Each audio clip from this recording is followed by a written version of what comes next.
ब्रह्मादिमध्यशेष सर्वभाषकम् भावषट्कहीन रूप नित्य सत्तमद्वयम् बंगनौति এমন প্রেমের ঠাকুর আর পাবিনি, এমন দয়াল ঠাকুর আর পাবিনি। জয় জয় রাম কৃষ্ণ বলো বদনে এমন। নমস্কার, অরিপিক ইউটিউব চ্যানেলে রামকৃষ্ণ কথামৃতে আপনাদের স্বাগত জানাই।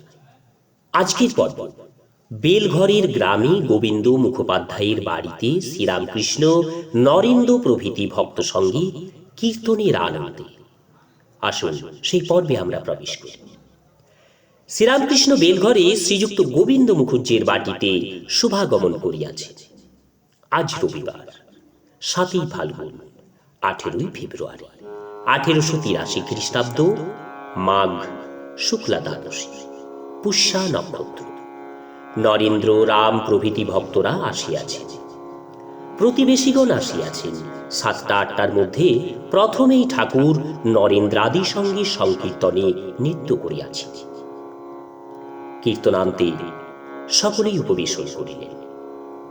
অনেকেই ঠাকুরকে প্রণাম করিতেছেন।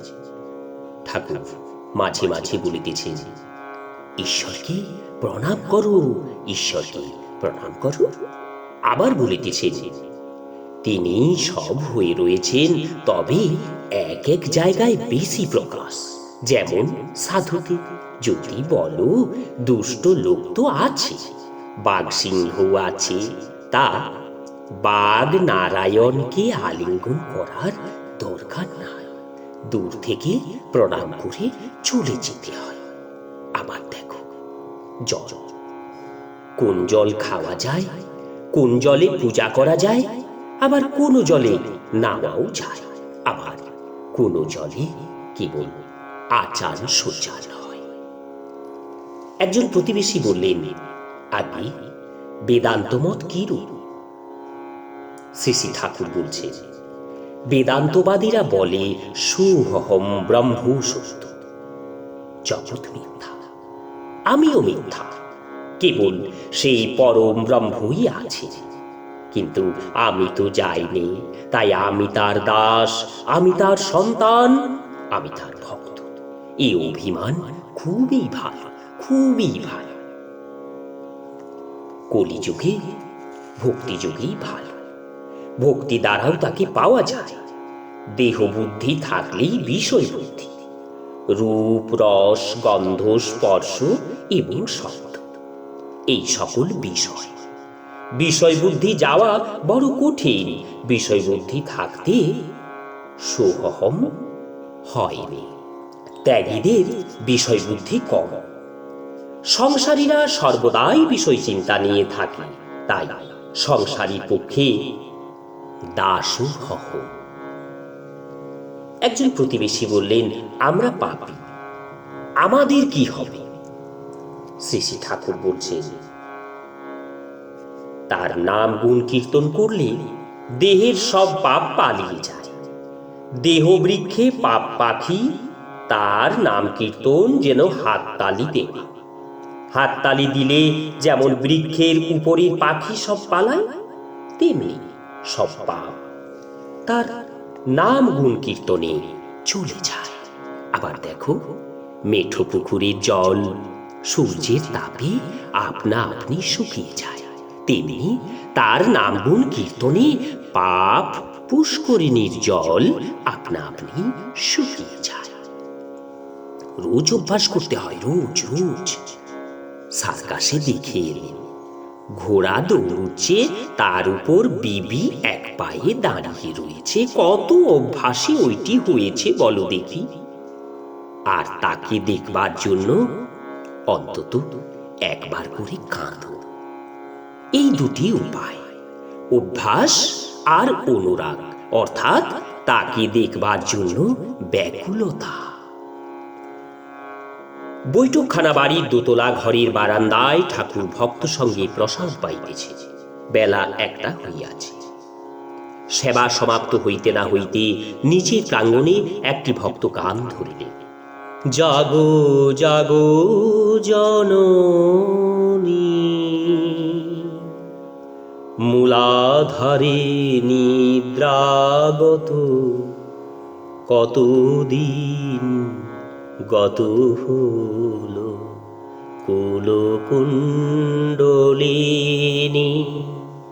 জাগো জাগো জননী,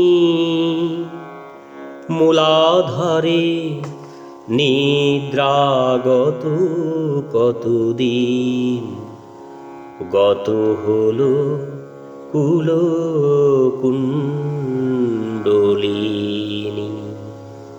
ঠাকুর গান শুনিয়া সমাধিস্থ, শরীর সমস্ত স্থির, হাতটি প্রসাদ পাত্রের উপর যেরূপ ছিল চিত্তার্পিতের ন্যায় রহিল।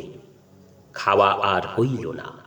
অনেকক্ষণ পরে ভাবের কিঞ্চিত উপশম হইলে বলিতেছেন, আমি নিচে যাব, আমি নিচে যাব, নিচে।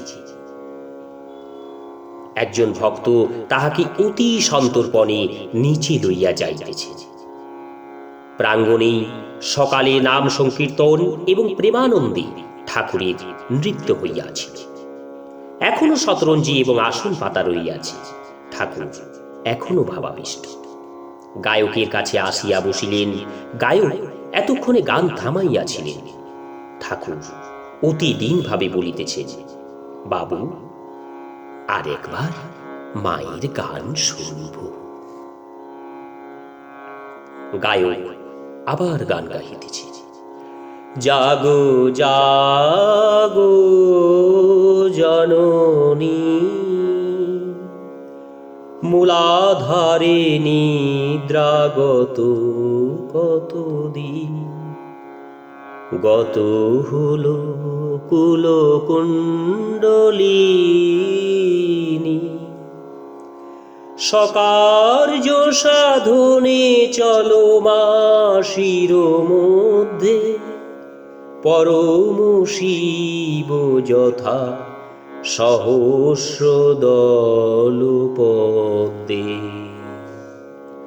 করি শট চক্রভেদ মাগো, ঘুচাও মনের খেদ, চৈতন্য রূপিণী। জাগো জাগো জননী, মূলাধারে নিদ্রাগত, কতদিন গত হলো কুলকুণ্ডলিনী। জাগো জাগো জননী, মূলাধারে নিদ্রাগত, কতদিন গত হলো কুলকুণ্ডলিনী। জাগো জাগো জননী। গান শুনিতে শুনিতে ঠাকুর আবার ভাবাবিষ্ট। নমস্কার, আজ এই পর্যন্তই। রামকৃষ্ণ কথামৃত ধারাবাহিক পর্বগুলি শ্রবণ করার জন্য সমস্ত রামকৃষ্ণ প্রেমীদের প্রতি অনুরোধ, আপনারা চ্যানেলটি সাবস্ক্রাইব করে রামকৃষ্ণ কথামৃত ধারাবাহিক শ্রবণ করুন। আজ এই পর্যন্তই। আসবো পরের পর্বে। সবাই সুস্থ এবং ভালো থাকুন। নমস্কার, ধন্যবাদ।